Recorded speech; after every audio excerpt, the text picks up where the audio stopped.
Bismillah, alhamdulillah, wassalatu wassalamu ala rasulillahi wa ba'd. Qala Allah Ta'ala fil Qur'anil Karim, a'udzu billahi minasyaitonir rajim. Al-yawma akmaltu lakum dinakum wa atmamtu 'alaikum ni'mati wa raditu lakumul Islam dina.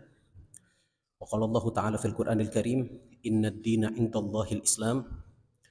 Wa qala Allah Ta'ala fil Qur'anil Karim, wa qala Rasulullah sallallahu alaihi wasallam, al-Islamu ya'lu wa la yu'la 'alaih. Amma ba'du. Eh, Jamaah salat maghrib rahimakumullah. Allah Ta'ala sebutkan di dalam Al-Quran, Inna dina indallahil Islam. Sesungguhnya agama di sisi Allah hanyalah Islam. Begitupun Allah Ta'ala sebutkan di ayat yang lain, bahwa Allah telah menyempurnakan agama Islam ini.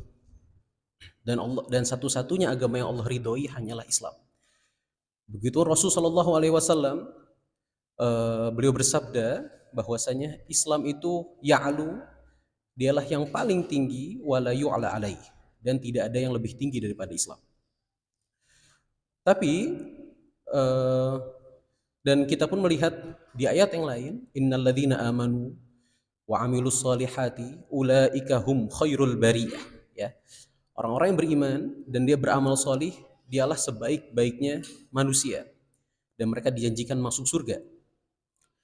Lalu bagaimana cara kita, atau ketika ada yang bertanya, kalau di ayat innalladzina amanu walladzina hadu wan nasara was-sabiina man amana billahi wal yaumil akhir, orang-orang yang beriman, ada 4 golongan Allah sebutkan di situ. Orang-orang yang beriman dan juga orang-orang Yahudi, was-sabiin, dan juga orang-orang sabiin. Para mufassirin mengatakan sabiin itu adalah ta'ifatun minal yahud, salah satu golongan dari bangsa Yahudi atau kaum Yahudi. Man amana billahi wal yaumil akhir, yaitu mereka-mereka yang beriman kepada Allah dan juga hari akhir.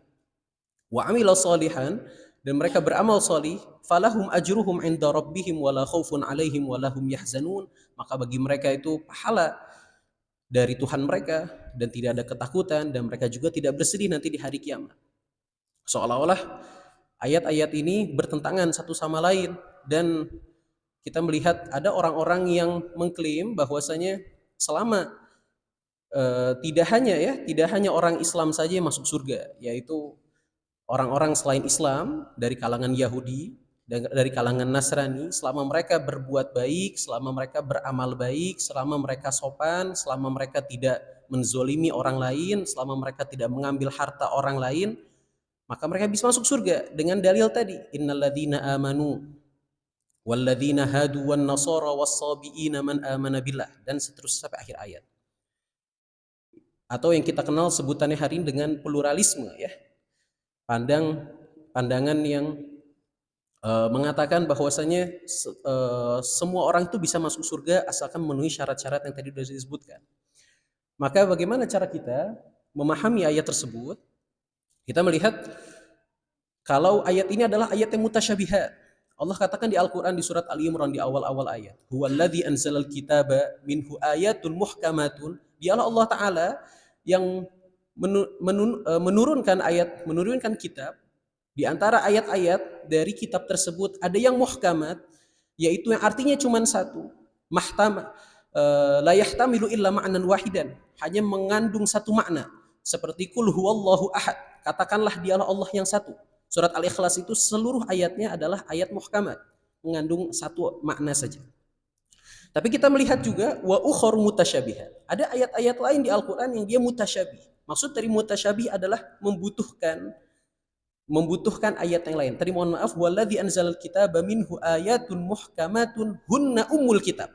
Muhkamat itu adalah yang ummul kitab, yang menjadi induk dari ayat Al-Quran.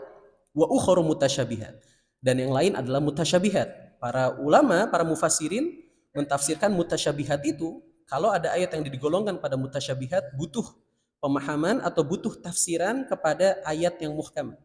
Dan kita melihat ayat ini di surat Al-Baqarah di ayat 60 sekian, 62 kalau nggak salah, di mana ini menjadi dalih, ya, atau kita sampaikan atau menjadi dalil kalau selain dari muslim itu bisa masuk surga adalah ayat yang mutasyabihat.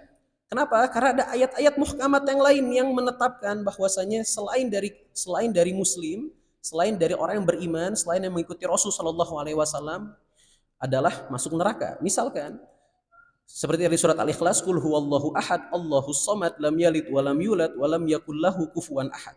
Allah itu lam yalid walam yulad, tidak melahirkan dan juga tidak dilahirkan. Walam yakul lahu kufuwan ahad, dan tidak ada satu pun pihak, satu pun zat yang sekufu atau sama satu yang setara dengan Allah Subhanahu wa taala. Misalkan ayat yang lain dengan jelas Allah taala katakan, laqad kafara alladziina qalu innallaha tsalitsu tsalatsah, gitu. Sungguh telah kafir. Kalau kita melihat kepada grammar bahasa Arab, di situ tersebut ada lamut ta'kid atau lamul qasam, maaf, ada bentuk sumpah dan juga ada qad yang bermakna betul-betul kafir, ya. Laqad kafara alladziina qalu innallaha tsalitsu tsalatsah, bahwa Allah itu ada Allah itu tiga dalam atau salah satu dari tiga atau paham trinitas itu. Nah, lalu berikutnya bagaimana cara menjelaskan ayat ini? Konklusi seperti apa? Kita menemukan ada tiga pendapat di antara para ulama. Mungkin karena keterbatasan waktu saya sebutkan satu saja gitu. Dan dari ketiga-tiganya ini ya menjelaskan bagaimana pemahaman dari ayat ini. Misalkan kita bisa lihat di bukunya Imam Suyuti di Lubabun Nukul fi Ahkamin Nuzul, di situ beliau menyebutkan bagaimana asbabun nuzul dari ayat ini. Beliau menyebutkan kalau ayat ini tuh turun kepada seorang sahabat, Salman Al-Farisi radhiyallahu anhu wa ardhah, ketika beliau menanyakan bagaimana. Jadi Salman Al-Farisi beliau punya teman, banyak teman beliau itu orang Yahudi, orang Nasrani, dan mereka tuh solih, tidak mengganggu orang lain, tidak zolim pada orang lain, sangat ramah dan seterusnya gitu. Beliau Salman nanya kepada Rasul Shallallahu Alaihi Wasallam, bagaimana kondisi dari teman-temanku ini? Gitu. Karena saat itu Salman di Jazirah Arab, di Mekah, ya, sementara teman-temannya itu di Persia, gitu. Gak ketemu. Maka apa kata Rasul Shallallahu Alaihi Wasallam? Hum finnar, mereka itu di neraka. Maka turunlah ayat ini sebagai bentuk itab, ya, terhadap apa yang disampaikan oleh Rasul Shallallahu Alaihi Wasallam. Turun ayat ini kalau innalladzina amanu walladzina hadu wan nasara was-sabiina man amana billah, yaitu sebelum bi'tsah Rasul, sebelum diutusnya Rasul Shallallahu Alaihi Wasallam, sebelum diutusnya Rasul Shallallahu Alaihi Wasallam, atau orang-orang yang belum pernah ketemu dengan Rasul Shallallahu Alaihi Wasallam, seperti kasus dari teman-temannya Sayyidina Salman Al-Farisi, maka mereka ini adalah selama mereka tadi beriman pada Allah, mengerjakan amal-amal solih, maka mereka masuk surga. Tapi setelah Rasul diutus, ya maka bukan bagian dari orang-orang yang disebutkan dalam ayat tersebut. Itu bisa saya sampaikan. Kurang lebih mohon maaf. Assalamualaikum warahmatullahi wabarakatuh.